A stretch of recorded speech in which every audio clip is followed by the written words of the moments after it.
चिल्काना road स्थित alpine public school में चल रहे रेनबो टैलेंट हंट का दूसरा चरण स्पोर्ट टैलेंट हंट के रूप में आयोजित किया गया, जिसमें शहर के 20 विद्यालयों के लगभग 300 छात्र छात्राओं ने भाग लेकर अपनी प्रतिभा का प्रदर्शन किया। इस कार्यक्रम के प्रथम चरण की प्रतियोगिता में विजेताओं के नाम इस प्रकार हैं। ड्राइंग कंपटीशन में ग्रुप ए से जैनब तथा प्रथम सानिया ने द्वितीय तथा हबीबा ने तृतीय स्थान प्राप्त किया। क्या कार्यक्रम रखा गया था? आज हमने एल्पाइन पब्लिक स्कूल में इंटर स्कूल स्पोर्ट्स एक्टिविटीज़ का आयोजन किया है। इसमें 8th क्लास तक के जो स्कूल है, लगभग 20 स्कूलों के 350 से ज़्यादा बच्चों ने पार्टिसिपेट किया है, अपनी एथलेटिक स्किल्स को दिखाया है। और हमने साथ साथ ज़िला प्रशासन के द्वारा एक अभियान चलाया जा रहा है इन दिनों, और वो है चाइनीज़ मांझे के इस्तेमाल के अगेंस्ट।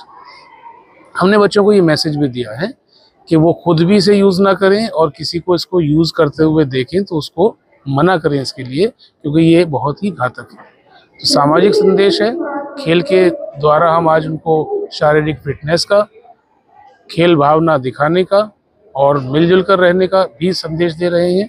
कल हमने इसी क्रम में एक्टिविटीज़ ऑर्गेनाइज की थी जो स्टेज बेस्ड एक्टिविटीज़ थी, जिसमें एलोक्यूशन, काव्य गोष्ठी, मुशायरा, ड्राइंग और पेंटिंग कंपटीशन, क्राफ्ट कंपटीशन के लिए बच्चों को बुलाया था इन्हीं स्कूलों से। कल भी उन्होंने अपनी प्रतिभा का कमाल का प्रदर्शन किया। आज भी हम देख रहे हैं कि वो पूरे जोश के साथ, पूरे उत्साह के साथ इसमें पार्टिसिपेट कर रहे हैं और बहुत ही सफल आयोजन रहा है। इसके लिए जो स्कूल्स के इनके प्रिंसिपल्स हैं, मैनेजमेंट हैं, टीचर्स साथ आए हैं, इनके खुद बच्चे जो हैं, उन सब के लिए हम बहुत थैंकफुल हैं कि उन्होंने हमारे इस इवेंट को इतना अच्छा बनाया है। Thank you. सतगुरु बाबा लाल दयाल जी का 670वां जन्मोत्सव लाल द्वारा बाड़ा लालदास प्रांगण में बड़ी ही धूमधाम से मनाया गया। सर्वप्रथम हवन यज्ञ संपन्न हुआ। तत्पश्चात प्रधान अशोक अरोड़ा, महामंत्री राजेश कपूर एवं लाल द्वारा प्रमुख इंद्र मोहन जोशी ने धर्म ध्वजारोहण किया। तत्पश्चात सुंदरकांड का पाठ संपन्न किया गया। मैं महामंत्री हूँ लाल द्वारा बाड़ा लालदास रोड का। आज यहाँ पर बाबा लाल दयाल जी महाराज का 670वां जन्म दिवस है। ये 2 दिन के कार्यक्रम थे। कल सुंदरकांड का कार्यक्रम और भंडारे आदि का था, और आज मुख्य कार्यक्रम है जिसमें वर्षा रागिनी जी अम्बाला से आई हुई है, उनका कार्यक्रम चल रहा है। मोहित जी का कार्यक्रम चल रहा है, और दूर दूर से संगत, देहरादून से, यमुनानगर से, मुजफ्फरनगर से और सहारनपुर की भी संगत आई है। और इस समय महाराज जी का जन्मदिन मनाया जा रहा है। ये स्थान जो है बाबा लाल जी की तपोभूमि है। 100 साल बाबा लाल जी ने तप किया है, सहारनपुर पर बड़ी कृपा की, गंगा माई को प्रकट किया। तो लाल द्वारा बाड़ा लालदास रोड के मंडल की ओर से हमारे प्रधान अशोक अरोड़ा जी, लाल द्वारा प्रमुख हमारे इंद्र मोहन जोशी जी, हमारे प्रदीप सूरी जी, रवि भाटिया जी, सभी का पूरा सहयोग है और सभी की तरफ से संगतों को बहुत बहुत बधाई आज के दिन की, महाराज के जन्मदिन के उपलक्ष्य में, और बहुत बहुत मंगलमय शुभकामनाएं। धन्यवाद। वैष्णवाचार्य योगीराज सदगुरु श्री 1008 बाबा लाल दयाल जी महाराज का 670वां प्रकटोत्सव बड़े ही धूमधाम से मनाया गया। इसके साथ ही अटूट लंगर का आयोजन किया गया। नुमाइश कैंप स्थित श्री लाल द्वारा देवपुरा मंदिर में शुक्रवार को आयोजित कार्यक्रम में प्रातः हवन यज्ञ किया गया, जिसमें देहरादून, रुड़की, ज्वालापुर, चंडीगढ़, हरिद्वार, भगवानपुर जिले से आए श्रद्धालुओं ने आहुति डालकर धर्म लाभ उठाया। बहुत भव्यता के साथ श्री लाल द्वारा देवपुरम सहारनपुर में नुमाइश कैंप में श्री गुरु महाराज जी का प्रातः काल से जन्म उत्सव मनाया जा रहा है। गुरु महाराज जी का अभिषेक, 56 प्रकार के भोग लगाए गए, ब्राह्मणों द्वारा पूजा कराई गई, विशाल सत्संग और विशाल भंडारे का आयोजन किया गया। श्री गुरु महाराज जी के 670वें प्रकट्य उत्सव के उपलक्ष्य में सब प्रोग्राम किया गया है, जिसमें 8 फरवरी की रात को श्री गुरु महाराज जी ध्यानपुर वासी जी दर्शन देने आ रहे हैं, जो 9 तारीख को प्रातःकाल श्री लाल द्वारा देवपुरम नुमाइश कैंप में बैठेंगे और सभी माताओं बहनों की भक्तों की झोलियाँ भरेंगे। सभी लोग समय से पहुंचकर गुरु कृपा के पात्र बने। जय श्री बाबा लाल जी। सहारनपुर शिववरण यादव, महामंत्री उत्तर प्रदेश संयुक्त राज्य कर्मचारी संघ, देहरादून रोड स्थित PWD गेस्ट हाउस पहुंचे। उन्होंने 8वें वेतन आयोग यूपीएस को लेकर सभी कर्मचारियों से चर्चा की। किस प्रकार सरकार के खिलाफ इन मुद्दों को लेकर लड़ाई लड़ी जा सकती है, उस पर विचार विमर्श किया गया, जिसको लेकर संबंधित जानकारी दी गई। और सहारनपुर आगमन पर क्या कहना चाहेंगे? मैं शिववरण सिंह यादव, महामंत्री राज्य कर्मचारी संघ परिषद का। अभी इस 8वें वेतन आयोग की घोषणा हुई और सरकार ने एक यूपीएस कर्मचारियों के धोखे के लिए एक यूपीएस ओपीएस के स्थान पर किया है। उसके संबंध में अपने कर्मचारियों से सलाह मशविरा करने और वेतन आयोग के गठन में हमारी जो क्या भूमिका होगी और उत्तर प्रदेश सरकार उसको किस टाइप से क्रियान्वित करेगी, इसके लिए हम जन जागरण पर निकले हैं। और आज उसी में अभी दोपहर पहले मुजफ्फरनगर थे और आज हम सहारनपुर आए हुए। हम अपने कर्मचारियों के साथ आज हमने डिस्कस किया है, कल कार्यालयों में जाकर भी इसमें चर्चा करेंगे, डिस्कशन करेंगे और जो इसके संबंध में निर्णय निकलेगा उसको भारत सरकार से हम अपनी तरफ से रेफरेंस भेजेंगे। उत्तर प्रदेश सरकार को भी इसमें कहेंगे कि कर्मचारियों के वेतन विसंगतियाँ, खासकर पुरानी पेंशन व्यवस्था की बहाली एक इम्पॉर्टेंट मुद्दा और बहुत दिन से उसको लटका कर रखा गया है। अब वो समय आ गया है कि उसका निर्णय सरकार को जल्दी करना। जी जी जी, आर पार की लड़ाई। Thank you. अशोक कुमार जिला अध्यक्ष राज्य कर्मचारी संयुक्त परिषद जनपद शाखा सहारनपुर। आज हमारे प्रांतीय महामंत्री जी जो आए हैं, हम इनके निर्देशों के क्रम में हर कार्यालय में जाकर जागृत करके लोगों को जो इनका निर्देश होगा उसके आधार पर हम लोग जो है सरकार से जो है पुरजोर मांग करेंगे कि यूपीएस को कैंसिल करें, ओपीएस को बहाल करें और वेतन आयोग के लिए भी जो है अगली कार्रवाई लागू करें, ताकि भारत सरकार देगी तो हमें भी मिलना चाहिए। इतना ही मुझे कहना है। रेलवे रोड स्थित व्यापार भवन में सहारनपुर उद्योग व्यापार प्रतिनिधि मंडल महानगर इकाई के द्वारा किया गया प्रेस वार्ता का आयोजन।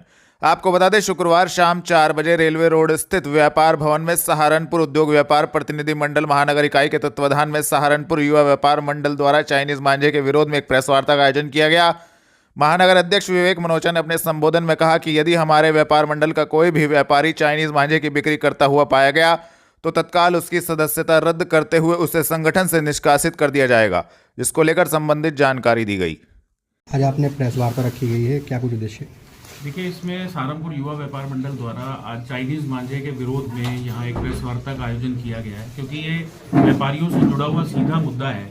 और मैं हमेशा कहता हूँ कि व्यापारियों को हमेशा एक आदर्श व्यापार आचार संहिता का पालन करके अपने व्यापार को करना चाहिए। जो व्यापार किसी को नुकसान दे, अगर हम ड्रग्स बेच रहे हैं तो व्यापार तो कर रहे हैं लेकिन किसी की जान ले रहे हैं। अगर हम चाइनीज मांझा बेच रहे हैं तो हम व्यापार तो कर रहे हैं लेकिन किसी की जान ले रहे हैं। तो हम अपने अर्थ से राष्ट्र का निर्माण करते हैं। हम अगर 5 चीज़ों के व्यापारी हैं तो 110 चीज़ों से ज़्यादा चीज़ों का हम उपयोग करने का भी काम करते हैं। हम अपनी जिम्मेदारियों का निर्वहन करें। चाइनीज मांझे से पूरा परिवार समाप्त हो जाता है, केवल एक व्यक्ति नहीं जाता जब उसकी गर्दन कटती है। और ऐसा दुखद उदाहरण पिछले वर्ष में हमारे यहाँ शारदा नगर के एक व्यापारी के साथ रहा है। तो ऐसी स्थिति में हमें अपनी जिम्मेदारी का निर्वाह करना है। आज पतंग पर एक संदेश लिखकर कि चाइनीज मांझे का हम प्रयोग ना करें, उस संदेश के साथ इस प्रेस वार्ता को किया गया है। सभी युवा व्यापार मंडल के साथियों को निर्देशित किया गया है कि वो एक एक दुकान पर जाएं। जो व्यापारी अगर ये बेच रहा है उसको रोकने का काम करें, जो खरीद रहा है उसको टोकने का काम करें। और व्यापार मंडल आज ये भी घोषणा करता है कि अगर कोई व्यापारी चाइनीज मांझा बेचता पाया गया तो वो उसी समय संगठन से निष्कासित कर दिया। पिछले उत्तर प्रदेश में पिछले साल भी उस साल भी सबसे ज़्यादा घटनाएं घटी है, तो पुलिस प्रशासन वहाँ तक नहीं पहुँच पा रहा है, छोटे व्यापारियों को उठाकर बंद कर देता है। तो इसमें क्या कहना है आपका? देखिए, ये कहना कि पुलिस नहीं पहुँच पा रही है वो पुलिस का विषय है, लेकिन मेरा मानना है कि अगर उपयोग करने वाला अगर उसका उपयोग बंद कर देगा तो बनाने वाला निश्चित रूप से उसको बनाना बंद कर देगा। केवल ये कहकर कि पुलिस काम नहीं कर रही है, हम अपनी जिम्मेदारी से मुक्त नहीं हो सकते। पुलिस को भी अपनी जिम्मेदारी निभानी चाहिए और एक आम आदमी को भी उसकी जिम्मेदारी निभानी चाहिए। मैं समझता हूं कि दोनों प्रयास करेंगे तभी बदलाव हो सकता है। ये कहकर केवल हम अपनी जिम्मेदारी से नहीं बच सकते। अगर मैं खरीदना बंद कर दूंगा तो आप बनाना बंद कर देंगे। तो क्या मानते हैं, क्या मांझा चाइनीज मांझे का नाम दिया जा रहा है, बाहर का है, क्या नहीं मानते कि यहाँ भी कई उत्तर प्रदेश में निश्चित रूप से यहाँ बन रहा है, सरकार को उस ओर ध्यान देना चाहिए। और मुझे लगता है कि फिर मैं वही कह रहा हूं कि हम खरीदना बंद कर दें तो वो चाइना से आ रहा हो या इंडिया में बन रहा हो, वो कहीं पर भी होगा, वो अपने आप बंद हो जाएगा। हमें केवल अपनी जिम्मेदारी का निर्वहन करना है। ठीक है सर। एसबीडी अस्पताल एवं महिला अस्पताल का अपर जिलाधिकारी प्रशासन ने किया निरीक्षण। महिला अस्पताल में डॉक्टर मिले गायब। आपको बता दें, शुक्रवार दोपहर 3:30 बजे मिली जानकारी के अनुसार स्वास्थ्य सेवाओं की गुणवत्ता को लेकर अपर जिलाधिकारी प्रशासन डॉक्टर अर्चना द्विवेदी ने एसबीडी अस्पताल एवं महिला अस्पताल का औचक निरीक्षण किया। इस दौरान सिटी मजिस्ट्रेट गजेंद्र सिंह भी मौजूद रहे। निरीक्षण के दौरान दोनों अधिकारियों ने मरीजों से बातचीत कर अस्पताल में उपलब्ध सुविधाओं की जानकारी ली। निरीक्षण के दौरान कुछ खामियां सामने आई, जैसे स्वच्छता की कमी, कुछ स्थानों पर दवाओं की अनुपलब्धता, मेडिकल स्टाफ की गैरहाजिरी। इन खामियों को जल्द सुधारने के इस दौरान निर्देश दिए गए। दिल्ली रोड स्थित विकास भवन में कोऑपरेटिव सोसाइटी के चेयरमैनों ने एआर के खिलाफ किया धरना प्रदर्शन, दी जानकारी। शुक्रवार दोपहर 3 बजे कोऑपरेटिव सोसाइटी में हुई नियुक्तियों के मामले को लेकर चेयरमैनों ने एआर के खिलाफ विकास भवन में धरना दिया। जिसमें उनका कहना था कि वह लगातार अधिकारी से मिलने का प्रयास करते हैं लेकिन अधिकारी उनसे नहीं मिलते। एआर के खिलाफ जमकर नारेबाजी की गई। वह कहा गया कि जब तक उनकी मांग पूरी नहीं होती यह धरना जारी रहेगा। धरने का जो हमारा रीजन है, हमारा ये हम एआर साहब से मिलने के लिए आए थे। पूरे उत्तर प्रदेश में हर प्रत्येक जिले में जो बहुउद्देशीय बीपेक्स सेवा समितियां हैं, किसानों की समितियां हैं, वहाँ किसानों का ही सारा मामला है उन समितियों से। तो उन समितियों के में जो है प्रदेश भर के अंदर बुलंदशहर से भी, शामली से भी, सहारनपुर से भी, प्रत्येक जिलों से नियुक्तियां की गई थी। उस नियुक्तियों के पहले भी कितनी बार हम यहाँ लोग ARDR से इस जिले के अंदर, क्योंकि कहीं किसी को कोई परेशानी नहीं है, पता नहीं इसी जिले में क्या परेशानी है इन लोगों को। तो पिछली बार भी मामला हुआ, इन लोगों ने उन्हें गैर संवैधानिक बता दिया और नियुक्तियां रद्द करो। भाई तुम कैसे कर दोगे? तुम अधिकार रद्द करने का है ही नहीं, ना AR को है ना DR को है। लेकिन उन्होंने एक काम कर दिया, उसमें ये कह दिया कि भाई हम इनकी तनख्वाहें निकाल लेंगे। उसमें इन्होंने आदेश कर दिया था कि तनख्वाहें निकलने की और उनकी हाजिरी नहीं लगने की। हाजिरी का भी कोई अधिकार नहीं ना, हाजिरी का अधिकार चेयरमैन को है। वहां के जो बोर्ड है, समिति का जो बोर्ड है, उसको अधिकार है। जब तनख्वाह का विषय आ तो ये सब लोग जितने भी लड़के थे यहाँ के, सब लोग हाई कोर्ट चले गए। हाई कोर्ट ने ये मानते हुए कि जो समिति का बोर्ड है, उस बोर्ड को संवैधानिक अधिकार है, उनका एक्ट में है, जो सहकारिता का एक्ट है उस एक्ट में है, उस एक्ट को मानते हुए, क्योंकि इन जितने भी ये कर्मचारी समितियों में होते हैं, इनको तनख्वाह सरकार नहीं देती। जो समितियों का व्यापार होता है, उस व्यापार का जो अनुदान होता है, उससे समिति के कर्मचारी को तनख्वाह मिलती है। तो कोर्ट ने भी इस बात को मान लिया। कोर्ट ने उस पर अपना आदेश जारी कर दिया कि भाई ये नियुक्तियां तो वैलिड है। और उन्होंने यहाँ को DR जो पूरे 3 जिलों का अधिकारी है, पूरे मंडल का अधिकारी है, उसको निर्देशित कर दिया कि इनकी तनख्वाह भी निकलनी चाहिए और इनको इनकी हाजिरी भी लगनी चाहिए। DR साहब ने अपना लेटर बना करके AR को प्रेषित कर दिया कि जो हाई कोर्ट का निर्णय है उसके आधार पर आप लोग नियमानुसार कार्रवाई करें। तो जी DR साहब ने लिख दिया, तो इसे AR साहब को लिखने में क्या दिक्कत है? हम सारे चेयरमैन, जितने भी यहाँ के चेयरमैन 110 समितियां हैं, हम चेयरमैन आकर के AR से मिलने के लिए रविशंकर से हमारा फोन नहीं उठता, हमारा फोन नहीं उठाता। भाई तुम जिले की कुर्सी में बैठे हुए हो, आप चेयरमैन हो, आप यहाँ जिले के अधिकारी हो। जो समितियों को दिक्कत है, जो वहां जनप्रतिनिधि मिलने के लिए आते हैं, उनको बात तो सुनो, उनका समाधान करो। कुछ ना कुछ तो कहोगे आप लोग हमें, लेकिन मिलने का इसके पास समय नहीं है, मिलता नहीं है। और इसके दिमाग में मुझे तो लग रहा है कि जिस तरीके से पहले कुछ हुआ होगा, आरोप लगे उस पर, क्या नाम दूसरा है यार, तो उस पर आरोप लगाए गए यहाँ से कि ये करा, उसने ये करा। हो सकता है इसकी भी मंशा यही हो, पता नहीं। सहारनपुर जिले का तो इतना मीठा खून है, पानी से भी बढ़िया लोग सब पीना चाह, जितने भी अधिकारी हुआ यही काम है क्या? तो हमसे मिला नहीं है आज व्यक्ति। जितनी बार भी हम यहाँ दफ्तर में आए, मिलता नहीं, समय नहीं देता और हमारे फोन नहीं उठते। आज हम सब लोग मिलने के लिए आए, जितने भी चेयरमैन थे हम मिलने के लिए आए। हमने फोन किया, हमारे फोन रिसीव किए। हमने कर्मचारी दूसरे से फोन कराए, उसने तब फोन रिसीव नहीं किया। हमने कहा भाई बैठ करके अपनी बात तू बता, अपनी बात हम बताओगे, हम क्यों आए हैं, क्या बात है। फोन नहीं उठाया। तो फिर हम लोगों ने, जितने भी चेयरमैन थे, हम लोगों ने निर्णय लिया कि हम सब लोग यहां निश्चितकालीन धरना करेंगे आज, क्योंकि लोकतंत्र है, हर व्यक्ति को अपनी बात कहने का अधिकार है। हम लोग समितियों के जनप्रतिनिधि हैं, उनके प्रति हमारा दायित्व है। समितियां कैसे चले, किसानों की समितियां हैं, तो हमने निर्णय लिया कि हम निश्चितकालीन धरना करेंगे। चिल्काना क्षेत्र में गौवंश काटे जाने के मामले को लेकर शाहजहांपुर चिल्काना मार्ग पर हिंदू संगठनों ने किया प्रदर्शन। आपको बता दें, हिंदू संगठनों को चिल्काना क्षेत्र में गौवंश काटे जाने की लगातार सूचना मिल रही थी, जिसको लेकर शुक्रवार दोपहर 3 बजे हिंदू संगठन शाहजहांपुर चिल्काना मार्ग पर एकत्रित हुए और जोरदार प्रदर्शन किया। चिल्काना पुलिस ने भीड़ को समझाने का प्रयास किया एवं मामले को शांत कराया। हिंदू संगठनों का कहना था कि गौवंश काटने वाले लोगों के खिलाफ तत्काल रूप से सख्त कार्रवाई की जाए। इस दौरान सड़क पर बैठकर हनुमान चालीसा का पाठ भी किया गया। चिल्काना सुल्तानपुर में जमीनी विवाद को लेकर सिख समाज एवं जैन समाज आया आमने सामने, दी जानकारी। आपको बता दें, शुक्रवार शाम 4 बजे चिल्काना सुल्तानपुर में सिख समाज एवं जैन समाज जमीनी विवाद के चलते आमने सामने आ गया। गांव में स्थित जमीन को जहां जैन समाज अपनी बता रहा है तो वहीं सिख समाज भी उस जमीन को अपनी बता रहा है।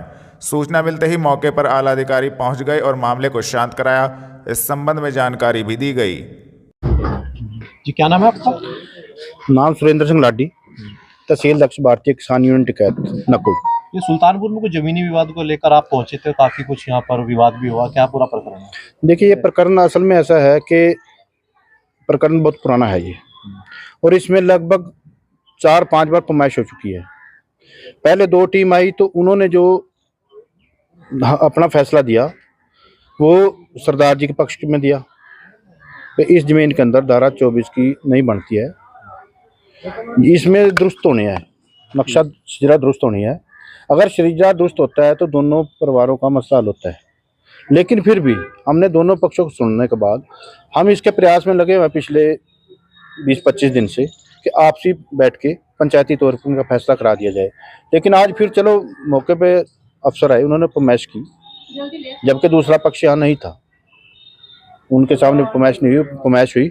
अब देखते हैं जाके क्या होता है। हम तो चाहेंगे कि दोनों परिवार इकट्ठे बैठ के इस झगड़े का निस्तारा हो जाए और यही पंचायत में होना चाहिए। जैन समाज के लोगों का लगातार ये कहना है कि जमीन जो है उनके पक्ष में आ चुकी है और पूरे दस्तावेज जो है उनके फेवर में है। देखिए, कहीं ना कहीं फॉल्ट है, वो 1-2 नंबर बहुत छोटे हैं, वो ऑन रिकॉर्ड नहीं मिल रहे कहीं। उनका कहना ये हमारे उनके पास 1928 के कार्ड हैं कागज के, उसके बाद आज के हाल के कोई हमें कोई उसका प्रूफ नहीं मिला।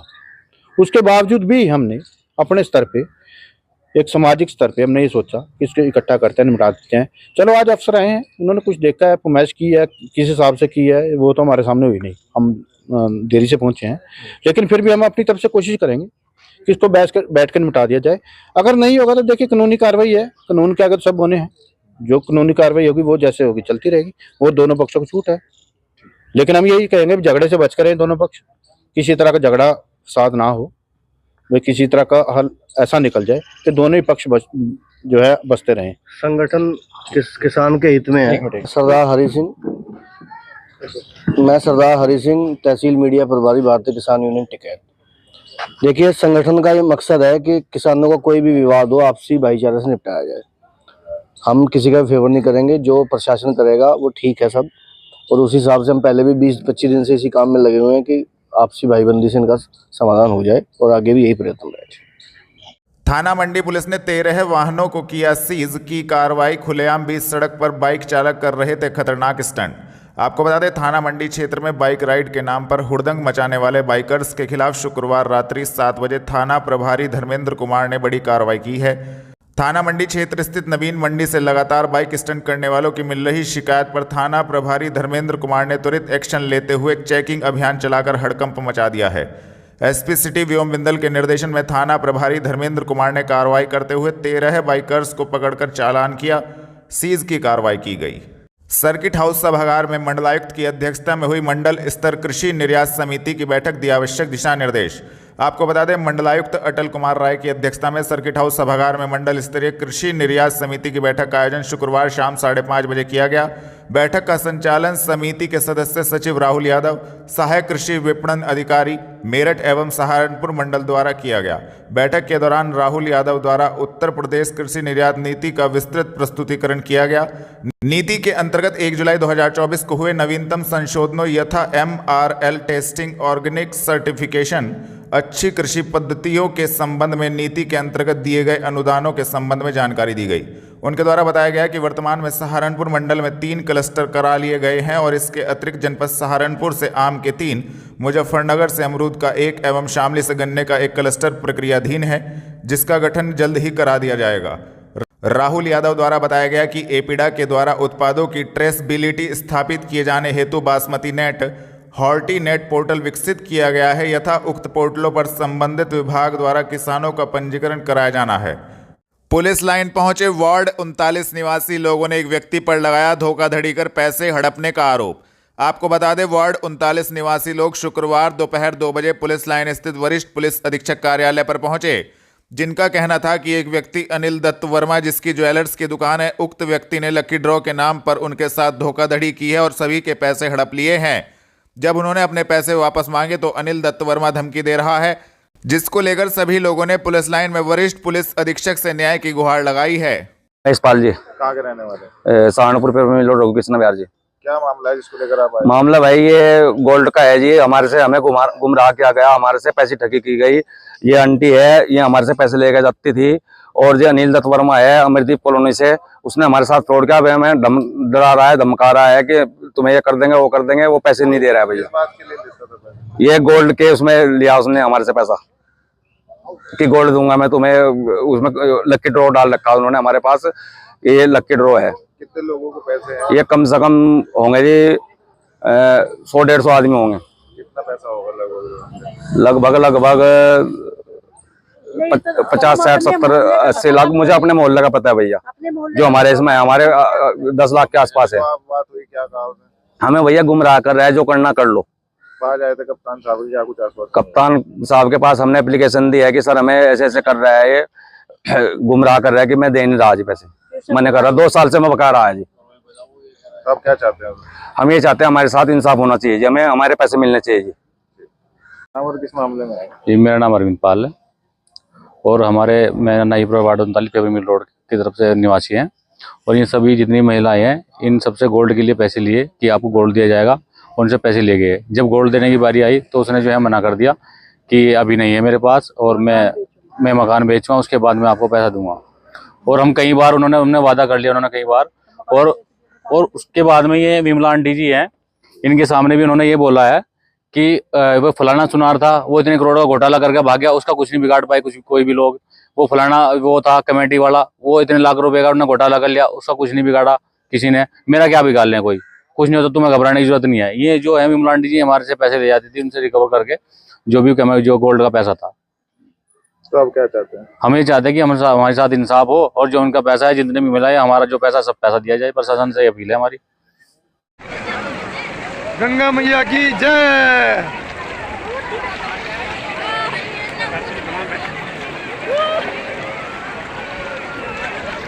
मैया की जय, कुंभरी मैया की जय, महाराज की जय, महाराज की जय, महाराज की जय, महाराज की जय, महाराज की जय। मेरा नाम नीलम अग्रवाल है। मैं भारत विकास परिषद की सन 87 से मेंबर हूँ, और तब से ये शाखा हमारी चल रही है। अब सहारनपुर में 7-8 शाखाएं हो गई हैं भारत विकास परिषद की। ये हमारी शाखा का नाम भारत विकास परिषद मेन शाखा है, और इसमें ये 5 सूत्रों के ऊपर आधारित है शाखा। संपर्क, सहयोग, समर्पण, सेवा। इसमें सेवा कार्य हम लोग करते रहते हैं। कन्या विवाह भी करते हैं, मानव मंदिर में भी सेवाएं करते हैं, वैसे भी खाना खिलाते रहते हैं गरीबों को, गौ सेवा करते हैं। और साल में 12 एंटरटेनिंग मीटिंग होती हैं, 12 एग्जीक्यूटिव होती हैं, और 12 से अधिक सेवा कार्य होते हैं। और कोई भी थीम हम रखते हैं। आज हमारी जनरल मीटिंग में मैरिज थीम रखी गई थी, क्योंकि मैरिज हो रही है, तो उसी पे सभी सदस्यों का मनोरंजन हुआ है। आगे की कार्रवाई हमारे अध्यक्ष जी अमित वर्मा जी वो बताएंगे। मैं अमित वर्मा, शाखा अध्यक्ष भारत विकास परिषद मेन शाखा। मैं भारत विकास परिषद से एक बहुत लंबे समय से जुड़ा हूँ, और भारत विकास परिषद का जो मुख्य उद्देश्य है वो है समाज के प्रति अपने दायित्वों का निर्वहन करना। उसमें सेवा भी है, समर्पण भी है, सम्मान भी है। साथ ही साथ भारत विकास परिषद एक ऐसा प्रकल्प लेकर के चल रहा है कि हम लोग समाज के प्रति अपनी जिम्मेदारियों को भी समझें और उनको आगे पूरा करने के लिए आगे बढ़ें। साथ ही साथ भारत विकास परिषद अपने आप में एक वृद्ध इतिहास लेकर के हमारे साथ चल रहा है। और ये एक प्रांतीय स्तर पर भी अपनी कार्यविधियों के लिए जाना जाता है, और इसमें सेवा कार्य बहुत वृद्ध स्तर पर कराए जाते हैं। उसमें जो भी समय के अनुरूप कार्य उचित लगता है वो शाखा अपने स्तर पर करके कुछ कार्यों के प्रकल्प हमें प्रांत की तरफ से भी मिलते हैं, जिसमें जो भी समय पर उचित लगता है उनको वो प्रकल्प बनाकर देखते हैं, और फिर उसके अनुसार हम आगे उन कार्यों को संपन्न कराते हैं। नमस्कार।